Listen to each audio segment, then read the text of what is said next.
Welcome to the Office of Residential Tenancies. In this video, we're looking at tenancy agreements. A tenancy agreement is the legal contract where a landlord gives possession of a rental property to a tenant in exchange for rent. It includes the terms or rules of the rental.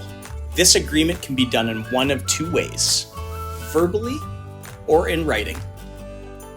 A written agreement must include information like the legal names of all parties, the address of the rental property, and the amount of rent that needs to be paid. A complete list of requirements can be found on the ORT website. If the tenancy agreement is verbal, the landlord must still provide their contact information in writing within 20 days of reaching the agreement.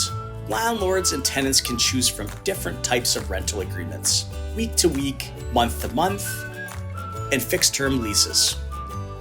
Monthly or weekly rentals continue until it is lawfully terminated by proper notice.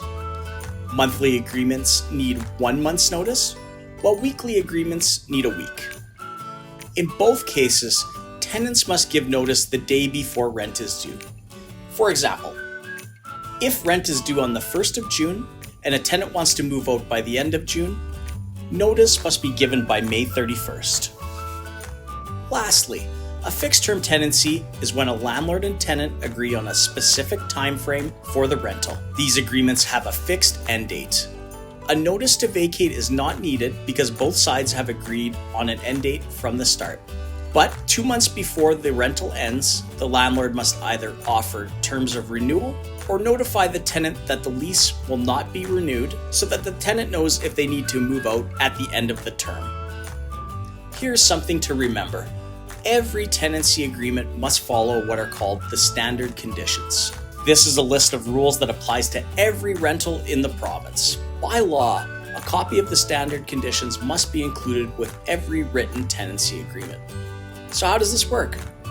For example, the standard conditions state that the tenant must leave the property reasonably clean and undamaged. Even if the tenancy agreement requires the tenant to have the carpets professionally cleaned before they move out, the tenant wouldn't have to if the carpets are reasonably clean when they leave.